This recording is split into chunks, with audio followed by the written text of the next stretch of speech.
Hello అండి. మన ఇంట్లో పెద్ద చెట్టు ఉంది కదా, మామిడి చెట్టు. ఈసారి అయితే నేను అసలు ఒక్క మామిడికాయ కూడా కొనలేదు బయట నుంచి. చక్కగా ఇంట్లోనే ఆ మామిడికాయలతో పచ్చళ్ళు పెట్టేశాను, మరుగులు పెట్టేశాను, ఫ్రెండ్స్ అందరికీ ఇచ్చేశాను. ఇంకా ఇవ్వగా కూడా మిగిలిపోయిన వాటిని ఎలా పండించాలా అని ఆలోచిస్తుంటే ఒక మంచి ఐడియా వచ్చింది.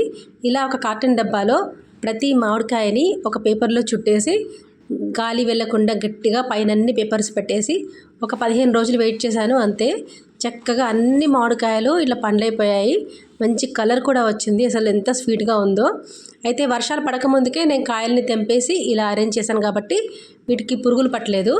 వర్షాలు పడుతున్నప్పుడు మనం చెట్టు మీదే ఉంచామనుకోండి కాయలు, వాటిలోకి పురుగులు వెళ్తాయని నాకు నా ఫ్రెండ్స్ చెప్పారు. సో నేను ముందే తెంపేసి చక్కగా కాటన్ డబ్బాలో ఒక్కొక్క మామిడికాయని ఇలా ఒక్కొక్క పేపర్లో చుట్టి చక్కగా గాలి వెళ్ళకుండా పైనుంచి పేపర్స్ అన్నీ పెట్టేసి నొక్కి పెట్టేసి ఒక 15 రోజులు ఉంచానన్నమాట. చక్కగా పండిపోయాయి. ఇలా ఒక్కొక్కటి తీస్తుంటే ఎంత హ్యాపీగా అనిపించింది తెలుసా, ఏదో ట్రెజర్ హంట్ వెతుకుతున్నట్టుగా ఉంది. బయట కొనే పళ్ళల్లో అయితే కాల్షియం కార్బైడ్ వేసి పండిస్తారని తెలుసు కదా. సో అలా కాకుండా ఇంట్లోనే ఇలా హ్యాపీగా పండించేసుకోవచ్చు. ఈసారి అయితే అరటిగేలలు వచ్చాయి, చాలా పనస పండ్లు వచ్చాయి, మామిడి పండ్లు వచ్చాయి. సో ఈసారి ఏ ఫ్రూట్ బయట నుంచి కొనలేదు. చాలా హ్యాపీగా ఇంట్లోనే అన్నీ ఎంజాయ్ చేశాము.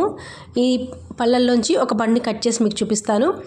లోపలైతే మంచి కలర్ వచ్చింది అండ్ తినడానికి కూడా చాలా జ్యూసీగా టేస్టీగా చాలా బాగున్నాయి అన్నమాట. ఇంతకీ ఇవి ఏ రకం పళ్ళలో మీరు చెప్పాలి.